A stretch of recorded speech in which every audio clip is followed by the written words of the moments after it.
All right, what in the world just happened to the stock of Take-Two Interactive Software? One of my favorite names in the video game space for years. You know them as Grand Theft Auto, Red Dead Redemption 2, all the 2K sports titles, Borderlands 3, The Outer Worlds. Take-Two has some amazing franchises. Yet last Thursday night, the company reported what was widely viewed as a disappointing quarter, which sent the stock plunging nearly 12% on Friday. Even though they delivered a top and bottom line beat with solid full-year guidance, okay, there are a couple of negatives. Take-Two's net bookings came in ever so slightly weaker than expected, thanks to soft performance from NBA 2K and WWE 2K, which, by the way, they called out. Because this is an amazingly transparent company. They called out. Still, management wasn't able to give us enough color about the coming year to get investors excited about the future. For that, I can't blame them.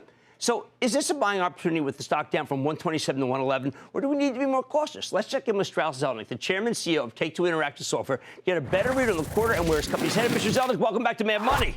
Good to see you, Strauss. Jim, thank you. Thanks for having me. Well, first, I've got to congratulate you, and I don't mean to be backhanded or anything, but a lot of companies, they'll tell you that they didn't miss anything, and they did.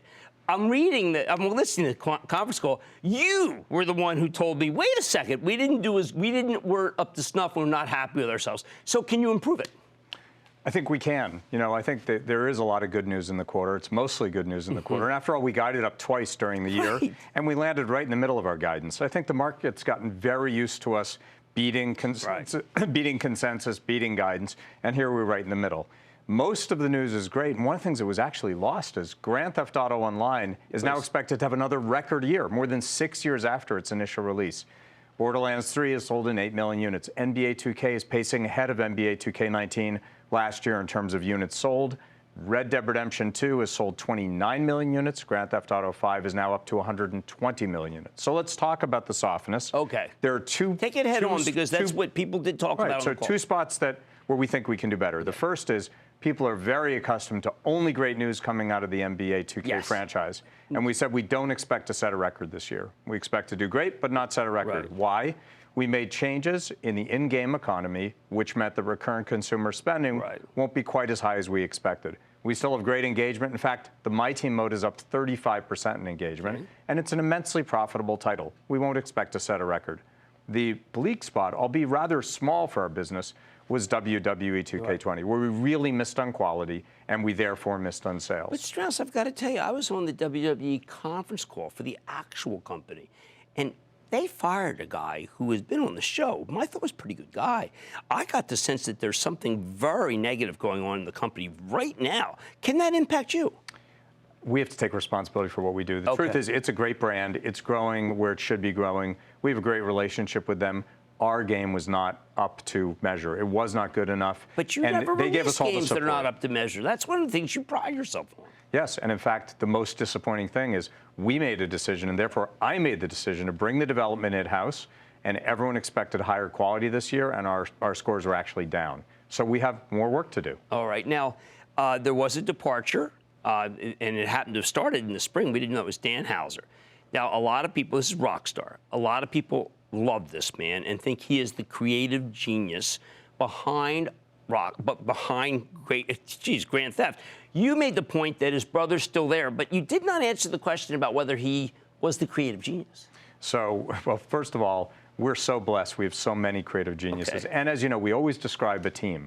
Sam Houser founded Rockstar Games over 20 years ago. He's been with the company ever since. He's president of the label. Dan was vice president of creative, and he's been on an extended leave since last spring. And he's decided to move on, and we wish him well. Okay. And we really value his contributions. There are more than 2,000 members of the Rockstar team. Okay, that's important. So we really believe it's a team sport, and Sam Houser is a great player-coach. All right. And the results are incredible now. Being able to say, look, we're going to set another record for Grand Theft Auto Online this year. All right, now let's talk about some of the things that can really go right. We're close to Jensen Huang.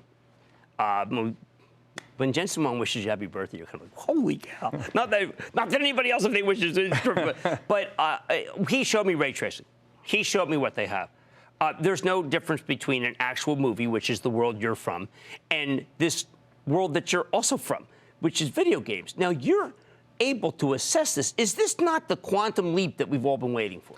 I think you're going to see with the new console generation coming out from both Microsoft and Sony in the next holiday season, it is a big leap forward that is due to all different kinds of technological advances, not just ray tracing. Right. And I think we're going to have an even bigger and broader and better canvas on which to paint. Do you think it's going to be like 4G to 5G, that kind of thing? Always hard to say. After all, we don't even know what the real expression of 5G is either. True. I do think it's going to be a big step forward, and our developers are very excited about what they can bring to the screen. All right, now let me kind of oddball. There's a new, of course, unfortunate stay-at-home move. China could come here, unfortunately, because of Corona. Plays to Take-Two's hands, doesn't it?